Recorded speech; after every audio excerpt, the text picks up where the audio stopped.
Parlons féminisme, féminisme. Bon, bref, c'est pas le thème de notre sujet d'aujourd'hui. Parce que comme vous l'avez bien lu, on va parler de la polygamie. Donc, ce sera l'expérience d'une grande dame que j'ai rencontrée lors de ces meetings avec de femmes incroyables, exceptionnelles. Durant ces meetings, on avait parlé quand même du féminisme, hein? D'accord, ok. Donc, cela ne veut pas dire que je suis forcément féministe ou que je ne le suis pas du tout. Donc, je préfère me taire là-dessus parce qu'on en parlera dans une autre vidéo. Mais en tout cas, je vous présente Francisca Kobange Mongwele. C'est une grande dame, c'est une grande actrice qui fait des films, c'est une grande artiste aussi et une femme avec une âme incroyable et une force incroyable.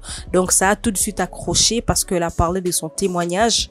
Bon, en tout cas, elle nous a brièvement parlé de sa famille. Elle m'a dit que son père était, elle nous a dit que son père était polygame et moi je me suis dit, intéressant, il faut que je l'interviewe. Donc je sais que je devrais sortir cette vidéo depuis longtemps, mais bon, je vous prie de profiter de la vidéo, de l'interview. Surtout, n'hésitez pas à vous abonner, à activer la petite cloche de notification pour ne rien rater. Bon visionnage.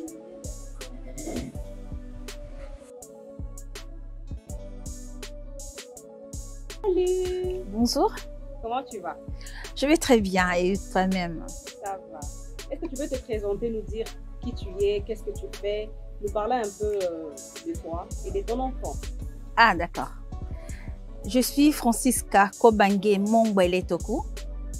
Déjà, ça signifie quoi? Ben, Kobange, c'est pratiquement une longue histoire. Donc, mon grand-père avait une femme et cette femme, à un certain moment, ne concevait pas. Alors, cette femme donna la permission à mon père d'aller chercher une autre femme. Alors, dans sa vieillesse, mon père est allé chercher une autre femme. Alors, ils ont eu mon père. Donc, ça veut dire un peu comme, voilà, le fils d'un vieillard, Kobange. Voilà. Et tu fais quoi dans la vie déjà? Je suis actrice et comédienne. Et quelles sont tes origines? Tu es de quelle tribu? Tu es congolaise? Est-ce que tu es... Oui, je suis congolaise, je suis née ici. Mon père est Mbandi, 100% Mbandi. Et ma mère est centrafricaine. Donc, je dirais que je suis 50-50. Ah, super ça. Alors, les Mbandi, ils vivent où? Ben, mon père est de Mobaïmbon. Précisément quelle province? De l'Équateur, de l'Équateur. Alors, tu m'as dit tout à l'heure que tu as vécu dans une famille où un père était polygame. Oui. Moi, je voudrais savoir comment était ton enfance, comment les gens percevaient ça et toi-même. Est-ce que c'est quelque chose que tu aimais ou que tu n'aimais pas? Mais aussi les gens de votre entourage. Est-ce que c'est fréquent chez les gens de l'Équateur d'avoir deux femmes, plusieurs ou comment? Oui, déjà, je dirais que chez les Équatoriens, c'est quelque chose qu'on rencontre tout le jour en fait. On le rencontre tout le jour. Mon père a eu plus ou moins, si j'ai une bonne mémoire, 8 femmes. Et avec ces 8 femmes, il a eu 22 enfants, dont je suis la 18e. Donc, alors mon enfance, je n'ai pas connu une enfance heureuse parce que déjà grandir sans mère, c'est pas évident. Donc, je grandis avec mon père, mais aussi deux fois mon père n'était pas à la maison. Donc, je restais dans cette grande maison où il y avait la cousine de mon père et le boy, comme on le dit, hein. Moi, la moussala, tout ça. Donc, il y avait que moi, mon frère, la nièce à papa et voilà, le domestique.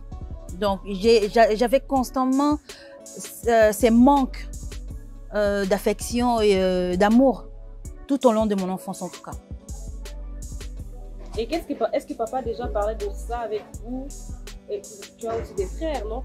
Est-ce qu'eux aussi voudraient devenir polygames? Je ne sais pas. Comment c'est aperçu dans la famille vous-même, en tant qu'enfant Déjà, dans la famille, je suis désolée de le dire, mais je grandis dans une famille où il n'y a vraiment pas assez d'amour, au fait. Parce que quand ma mère est partie, je me souviens quand ma mère est partie, j'avais 5 ans.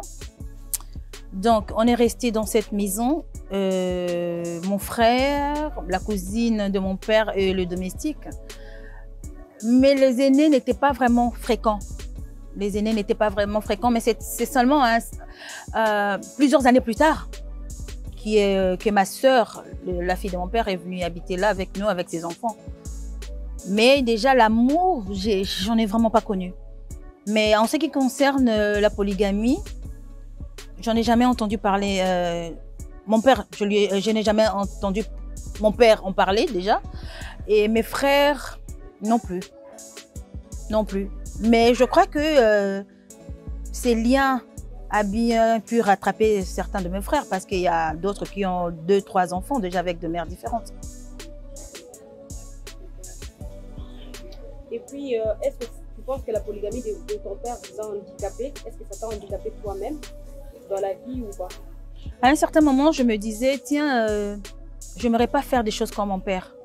À un certain moment, je me le disais. Et puis, je me disais, est-ce que je serais capable de vivre dans une relation où j'occupe peut-être la 2e ou la 3e place? Ça, c'est une question que je me posais tout le temps, en fait. Même en grandissant, je me posais cette question. C'était vraiment quelque chose qui me torturait un peu aussi, quoi. Parce que, voilà, aujourd'hui, je vois les choses autrement, c'est vrai. Mais bon, il y a toujours ce point d'interrogation qui me revient à tout moment, quoi. Voilà. Et est-ce que tu as eu à demander à ta maman pourquoi? Déjà, elle avait quelle place, ta maman? Elle était la quantième? Ça, je ne pourrais pas les définir parce que j'ai une sœur. Pendant que ma mère était à la maison, papa avait d'autres femmes, parce que j'ai une sœur qui est née la même année que moi, mais le mois différent. Tu vois ce que je veux dire? Donc, ma mère, je ne pourrais pas la situer. Je ne pourrais pas. Et l'État n'a jamais parlé genre que ça l'a vexé, est-ce que toi-même tu l'as condamné par rapport à ce choix? Parce qu'il nous arrive des moments aussi de condamner nos parents et dire pourquoi il a fait ça, pourquoi il a fait ci, et ça fait déjà arrivé. La condamner quand j'étais encore trop jeune, oui. Et parce que déjà, j'ai pas grandi avec ma mère. Donc, elle est partie quand j'avais 5 ans.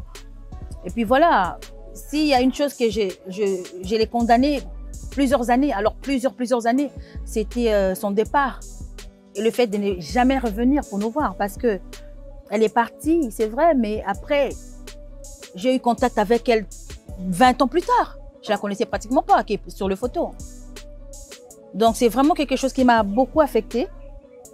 Et en grandissant, j'ai compris certaines choses. Je me suis un peu mise à sa place aussi, mais bon, elle était jeune. Elle avait, quand elle est arrivée, elle avait 15-16 ans. Mon père était déjà dans les cinquantaines.